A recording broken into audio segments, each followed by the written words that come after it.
Hello friends, welcome back to our YouTube channel Parishram online classes. अगर आप इस channel पर नए हैं तो ज़रूर इसको सब्सक्राइब कर दें, बेल बटन नोटिफिकेशन ज़रूर दबाएं। इससे बेनिफिट होगा क्या, आने वाली सभी वीडियो का नोटिफिकेशन आपके पास सबसे पहले पहुंचेगा। इसी कारण अगर आप इस चैनल को सब्सक्राइब नहीं किए हैं तो इसे जरूर सब्सक्राइब करें। आइए हम 3.1 का 7 नंबर क्वेश्चन को सॉल्व करते हैं।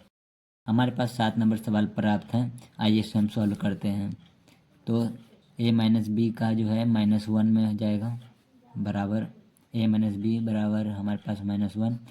तो a बराबर हमें प्राप्त हो जाएगा -1 प्लस बी। इसको हम इक्वेशन फर्स्ट मान लेते हैं। फिर हमारे पास प्राप्त है 2a माइनस बी। तो 2a माइनस बी बराबर 0 है, 0 लिख दिए हम। और यहाँ पे इक्वेशन फर्स्ट में a का मान यहाँ पे दिया हुआ है तो इसे यहाँ पे हम पुट कर लेंगे। या तो आप लिख सकते हैं समीकरण, इसको आप 2 मान लीजिए। समीकरण 1 का मान समीकरण 2 में रखने पर, समीकरण 2 में रखने पर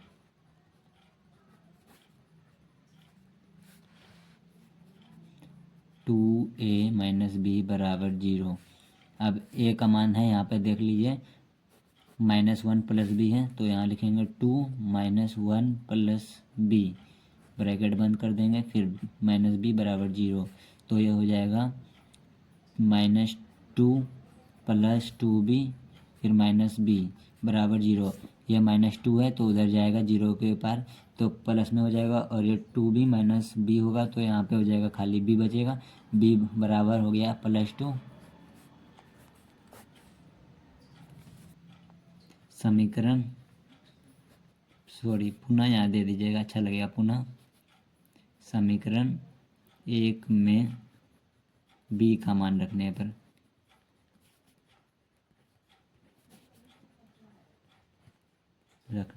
पर हमारे पास समीकरण ए प्राप्त है a बराबर -1 प्लस बी और b का मान हमें प्राप्त हुआ है 2। तो यहाँ पे हम लिखेंगे -1 प्लस 2, तो हो जाएगा +1। a बराबर +1, 2a प्लस सी बराबर 5, ये हमें प्राप्त है। अब इसमें हम a का मान रखेंगे तो इसको हम समीकरण 3 मान लेते हैं। फिर लिखिएगा पुनः समीकरण 3 में a का मान रखने पर हो जाएगा 2a प्लस सी बराबर 5। अब यहाँ a का मान हमारे पास क्या प्राप्त था 1, तो ये हो जाएगा 2 इन मल्टीप्लाई 1 फिर c बराबर 5, तो c बराबर हो जाएगा 5 माइनस 2, c बराबर हो गया 3।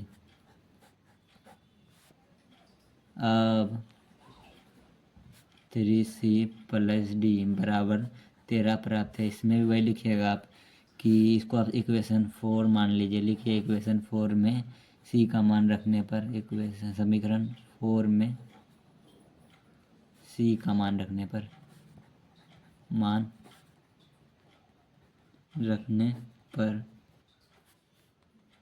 तो 3c प्लस डी बराबर 13। c का मान हमारे पास प्राप्त था 3 और d का तो कुछ प्राप्त ही नहीं है, तो d बराबर हो जाएगा 13 माइनस 9, तो d बराबर हो जाएगा 4।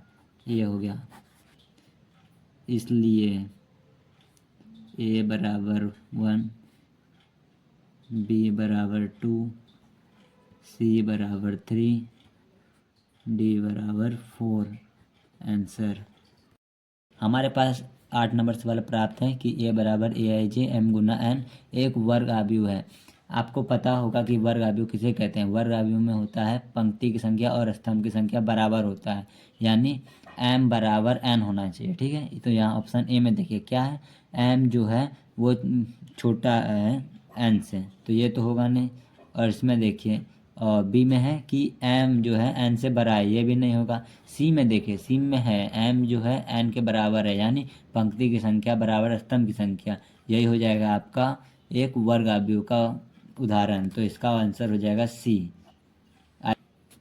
हमारे पास 9 नंबर सवाल में कह रहा है x और y का मान प्रदत्त करना है, मतलब प्राप्त करना है। तो हमारे पास यहाँ पे देखिए 2 जगह x है और 2 जगह y भी है और यहाँ पे बराबर भी नहीं दिया है।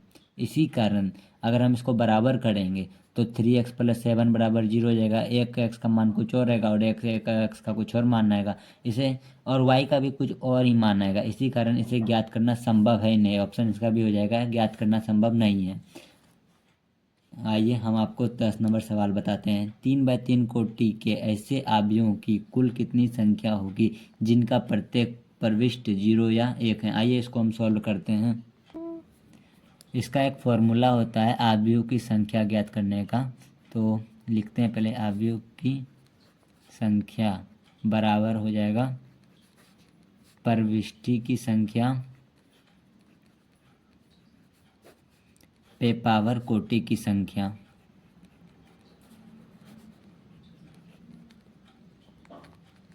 तो हमारे पास सवाल में प्रविष्टि की संख्या 0 और 1 था, तो प्रविष्टि की संख्या हो गई 2 और कोटि 3x3 का था तो हो गया, इस तरह करेंगे तो 2 पे पावर 9 हो जाएगा। तो इसको आप अगर गुना करेंगे तो आपके पास आंसर आएगा 512, यही इसका आंसर है। और आज 3.1 ख़त्म हो गया गाइज। अगर आपको वीडियो पसंद आया हो तो ज़रूर अपने दोस्तों के पास शेयर करें और लाइक करें, और कुछ डाउट भी रहा हो तो एक बार कमेंट ज़रूर करें। Thank you for watching.